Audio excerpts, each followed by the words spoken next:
Welcome to the Myth and Magic Authors Podcast, folklore and fantasy topics aimed at creative storytellers. To write stories and challenge your brain with exciting ideas, delve into these presentations and reflections. See how fantasy realms are based on actual world history, legend, and lore. Study fairy tales, nature fables, and supernaturalism to engage in a jumble of concepts that will trigger your fancy and get you writing imaginatively. Now, here's your host, Neil Mack.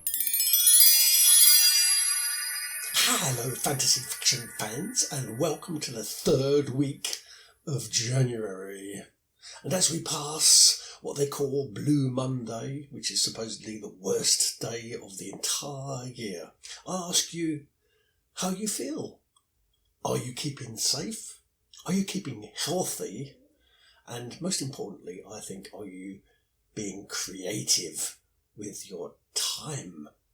So today here in Surrey in England, it's very blustery, and that's because Storm Christoph is bringing gales and heavy rain, and of course we're coping with the awful pandemic and some bad news this week because we seem to be in the top of the league when it comes to deaths. So it's properly a blue week. But today I want to discuss the third New Year's resolution for authors and its commitment. I also want to ask you whether you exist in an echo chamber of popular opinions. And also I'm going to tackle the question, what is the Pollyanna principle and how it can help you develop more authentic characters for your fiction. And finally I want to ask, what is a wryneck?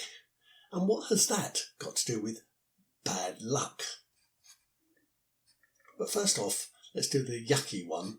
Let's look at the third New Year's resolution and its commitment.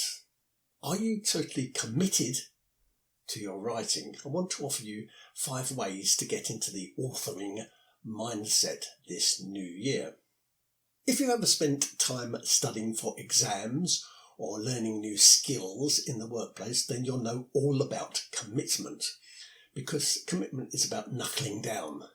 It's about getting on with it. It's about envisioning the time in the future when you'll be qualified, and so therefore working towards that target.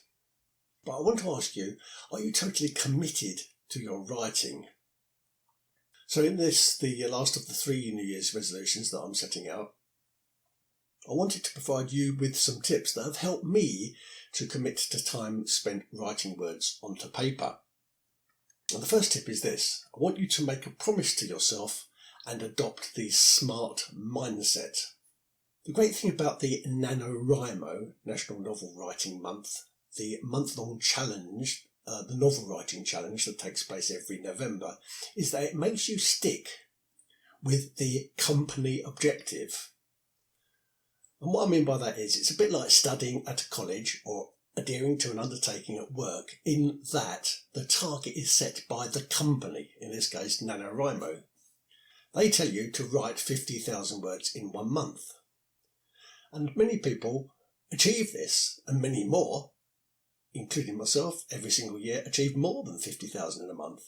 And the reason they do this is because they have accepted the challenge that was posed to them by somebody else. And they considered it a kind of contractual arrangement, if you like, something that they had to complete. And so they continued with the task with enthusiasm and with seriousness, because non-compliance would have been seen as a violation of the contract that they had made to the NaNoWriMo people. And it also would be, of course, an admission of failure. And we all know that homework, study and work tasks are supposed to be SMART objectives. So I'll just quickly go through those, just to remind you what SMART objectives are. It is, S stands for specific. It has to target a specific thing.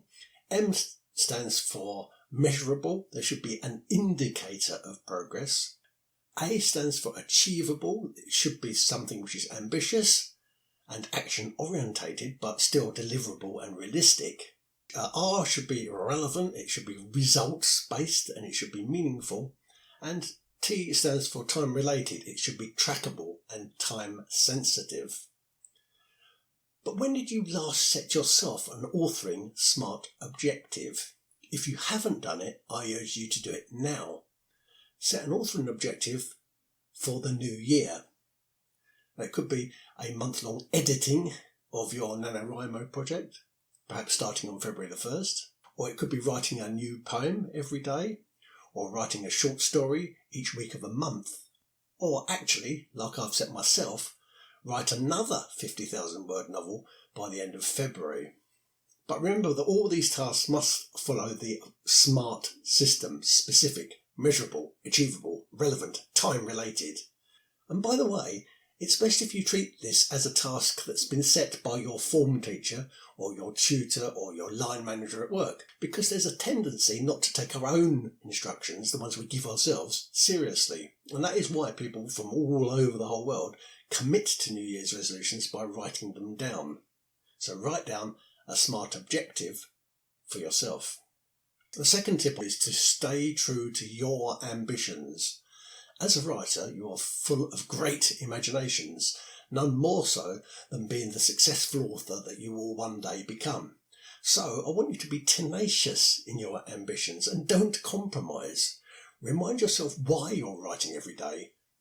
Remind yourself why you get excited when you're writing, and remind yourself of the benefits that you'll have once you successfully publish your next masterpiece. If you need to, write your ambitions down and stick them on your mood board. Tip number 3 is to be consistent with your SMART plan.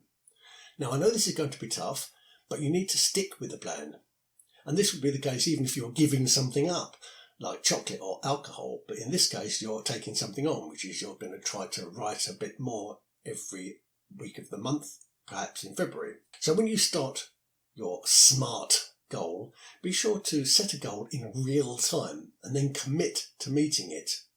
Now, a good way to do this is by using word sprints. I don't know if you've used these before or if you've come across them, but in a word sprint, you do nothing but write for a given period of time, normally a short while, perhaps it's only 10 minutes or so, and the sprint is timed. You're not allowed to get out of it, and you keep writing, write for a whole 10 minutes, and then stop. Then you have a nice long break, and then don't go back to it, don't try and edit it, but you've got some raw bone work there. Now you can do several sprints back to back with short breaks in between, or a lot of people do one sprint in the morning and one sprint in the evening. That's a nice way of doing it as well.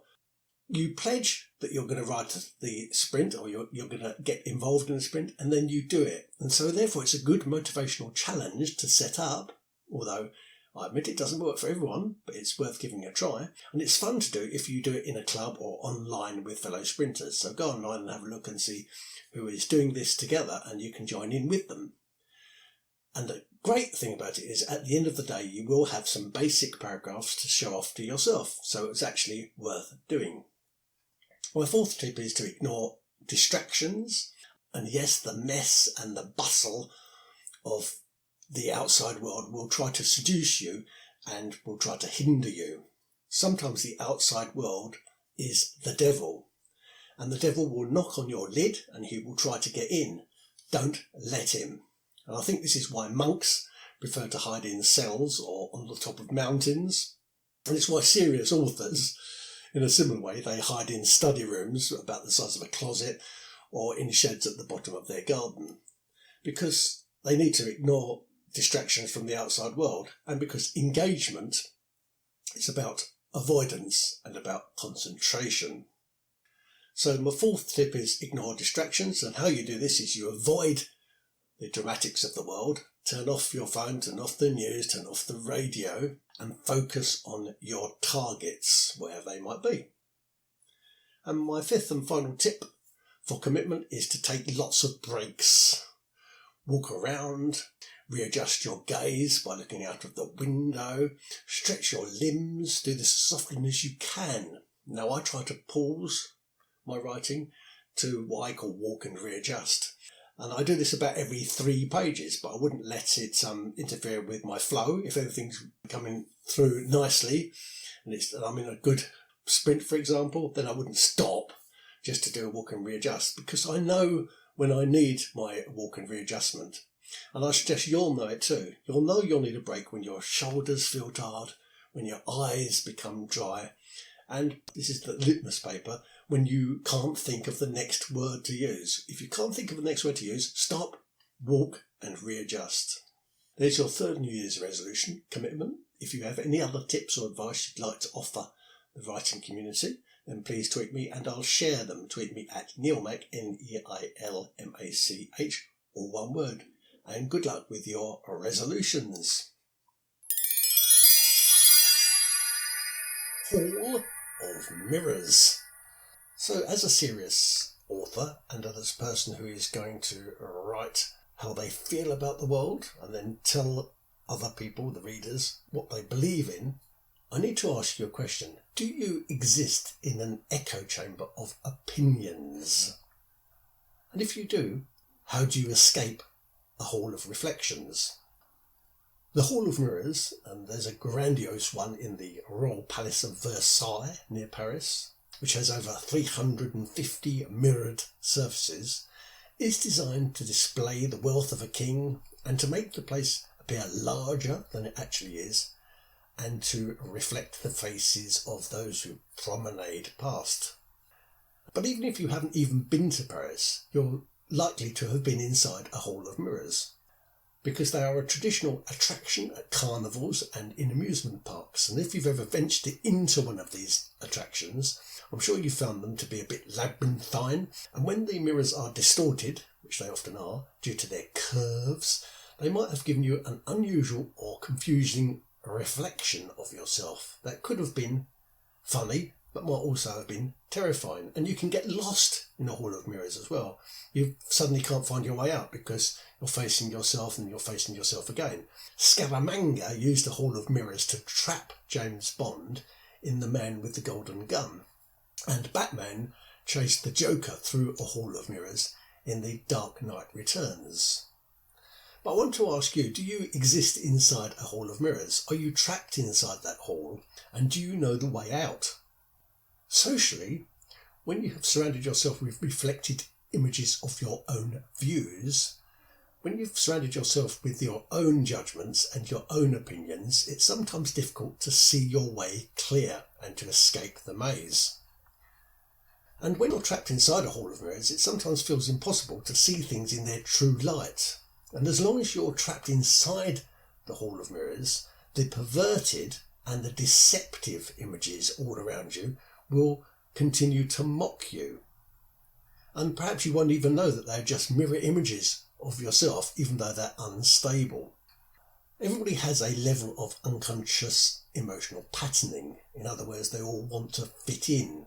We think we know what society expects from us, and we prefer to be the cog in the machine rather than some kind of flying bolt that has escaped from the gubbins and is now causing havoc. And that makes sense because society is all about compliance and conformity. It's about following certain axioms. But if we don't see society the right way, because we're trapped in a hall of mirrors, and if all we see are perverse reflections that we think are the truth, then how can that be good for anybody?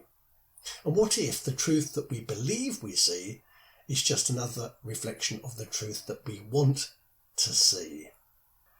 So freeing yourself from a hall of mirrors is about letting go of everything that you think you know.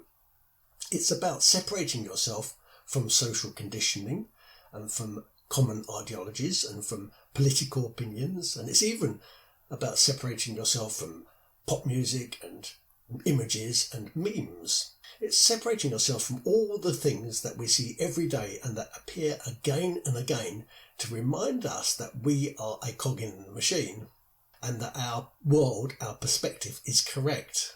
But to be an honest and to be a free thinking and to be a free and broad-minded artist, it's vital we break away from the echo chamber of opinions. When we see ourselves in the wonky reflection at a funfair hall of mirrors, we sometimes lean a certain way to adjust our perspective, or we might want to make ourselves look more ridiculous by sticking our tummy out or our bum out, and we do this just for fun. But when we're at the fair, we know that reflection is not us. It's just a distortion of us, and it's just a silly game. And the mirror made us look crazy, but we're not actually crazy. And we can walk away from it, or we could move to the next reflection in line and see ourselves very slim, or very fat, or very tall, or very luscious. But all these are lies. All these are distortions of ourselves. When we leave the Funfair Hall of Mirrors, or we leave the Palace of Versailles, we start to see ourselves again in our true light, don't we? Although some people are tempted to hide in the mirror maze all of their lives. As an artist, we can't be one of those types. So here's a test to see if you've escaped the Hall of Mirrors. Now, the first set of questions are what I call Group A, and they're this. Do you find yourself at odds with authority figures, for example, scientists and teachers and academics? Do you find that everyone you know agrees with you on most of the issues? Do you often share memes and images that you've found funny or instructive? Do you often repost your friends' opinions, or do you often repost your friends' jokes on social media? Do you enjoy getting rave reviews and lots of likes when you make a good point? And do you have to ever stop being friends with a person because sometimes they post something disagreeable? All of those questions are in what I call Group A, and I've put them on my website at neilmach, neilmach.me. Group B questions are these. Are you ready? Group B. Do you sometimes ask others for help or advice? Do you have lots of friends on social media that don't think the same way that you do? Do you have friends on social media or anywhere that you would describe as way out there in their beliefs or in their lifestyle? Do you have any religious friends? And if so, do you keep in regular contact with them? Do you know how they are? Do you know how they're dealing with the pandemic? And do you listen to the opinions of others, even if they don't correspond with your own thoughts?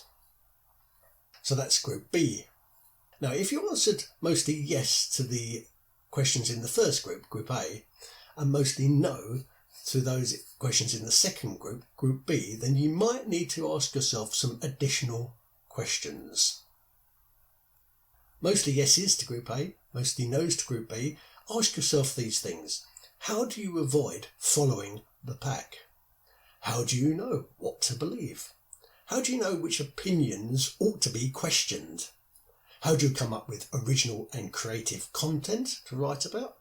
And how do you present your ideas on social media? Not somebody else's, your ideas. So can we, as authors, break free from the Hall of Mirrors? Yes, but we have to do the following things. Are you ready? Understand what matters to us by searching in our hearts for our core beliefs and then trusting in those beliefs. We need to trust in our own resolutions, knowing that we don't need others to help us decide what's best for us. We need to take ownership of any unwise decisions or mistakes we have made. And we need to understand our own flaws, knowing that our mistakes will make us more resilient in the longer term because there's less chance of making the same mistakes again. And we must believe in ourselves. We must understand that we are capable of making the right decisions for us. And we must acknowledge that we don't need somebody else's point of view to understand what's happening around us. If we don't know exactly what's happening, we can find out the facts for ourselves. We don't need some opinion maker to tell us. We also need to understand that the best and truest answers lie within ourselves.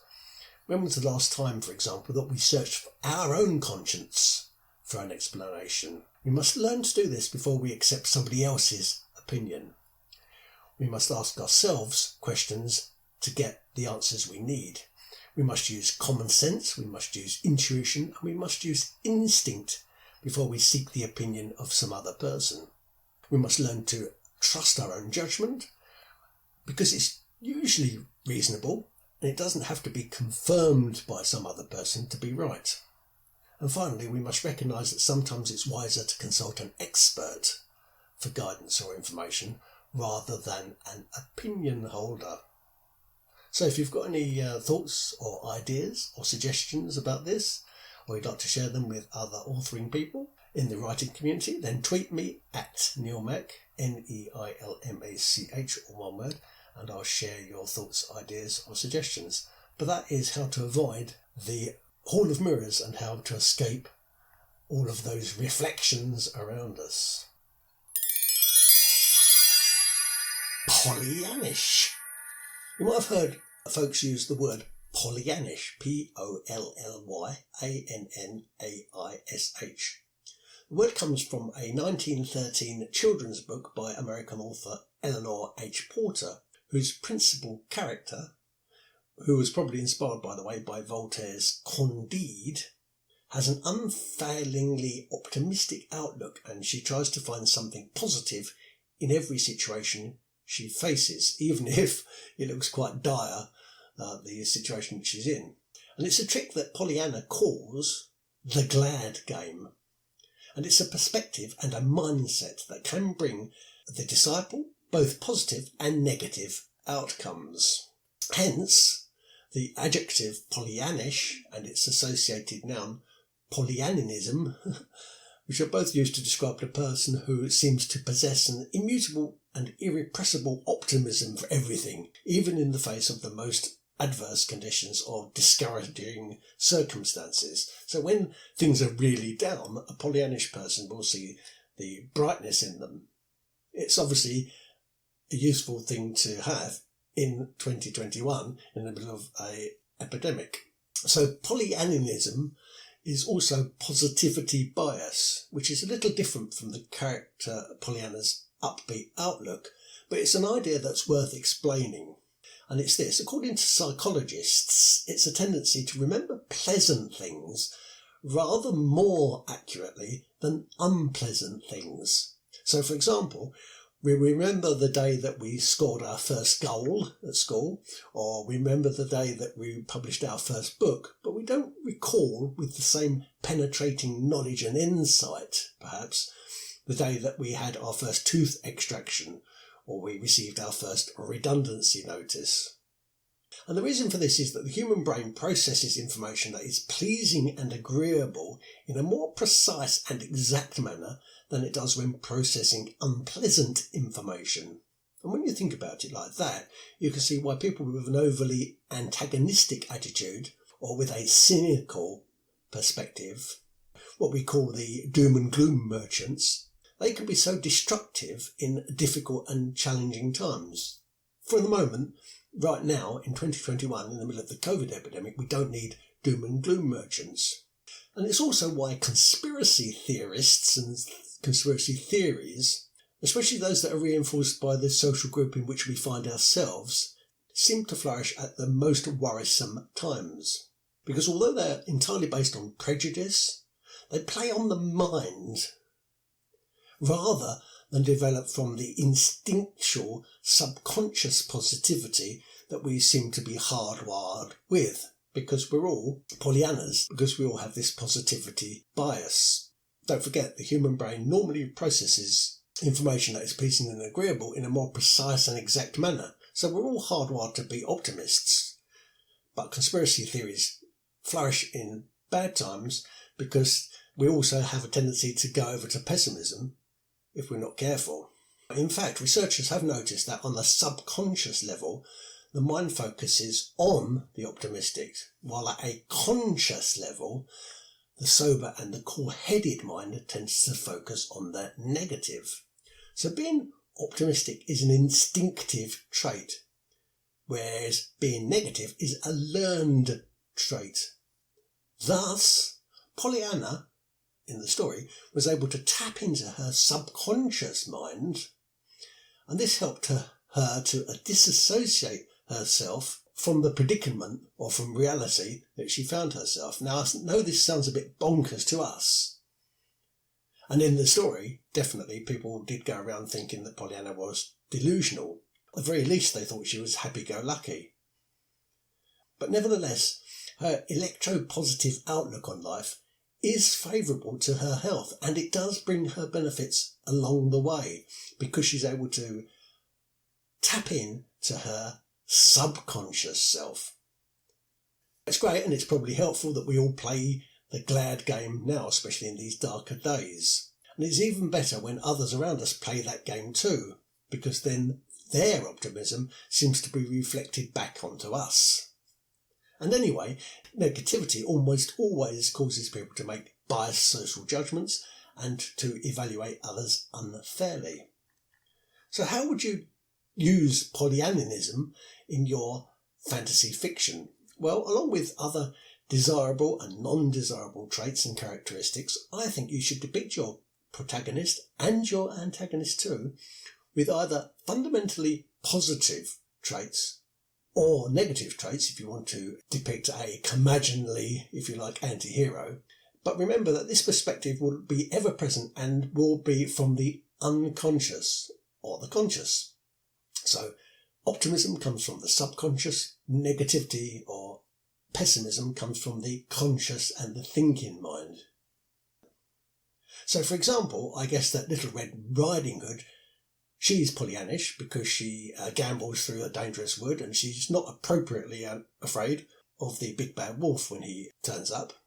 Whereas Edmund Pevensey in the Lion, Witch and the Wardrobe stories, he starts as a very serious-minded child. He's unbelieving. He doesn't even believe in the Lion, Witch and the Wardrobe. He has a mean-spirited attitude. And so because of that, he is from the conscious side. He's from the negative side. Although it's fair to point out that Edmund does change, his character changes across the series trajectory. I suppose the median axis for most of us, and for your characters too, is a temptation or perhaps a willingness to see the glass as half full in any given situation, although we also retain a healthy cynical mind. In other words, we've been poisoned perhaps by past disillusions, so we know that the glass is also half empty as well as half full. This is what I would call the rational way of looking at it, and that's why Pollyanna was slightly irrational. But if you draw your character with such unremarkable and such inconsequential quirks as that, by making him or her completely normal, how does that make a compelling and a memorable character? I don't think it does. I think it's best to either stick a little bit of negativity or a little bit of positivity into your character so that they move either one way or the other. They either move glass half full or glass half empty.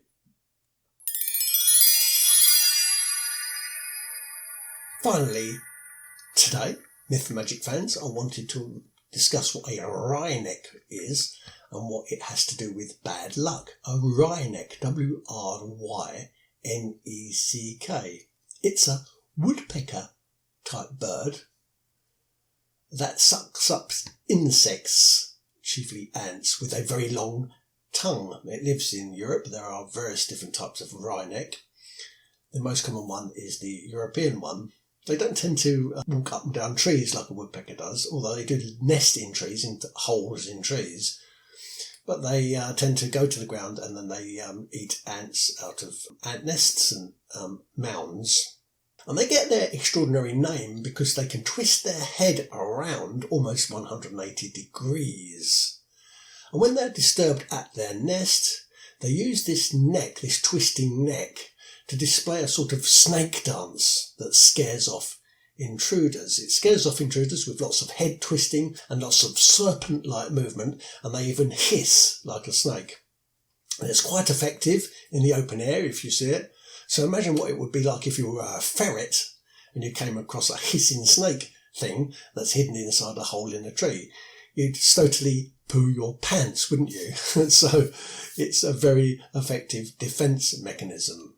Although we tend to use the word wry, W-R-Y, to mean ironic these days, the root of the word actually comes from an Old English word, Rygian, W-R-I-G-I-A-N, which was later corrupted to wry, W-R-Y, in the 16th century. And the word means to contort or to deviate.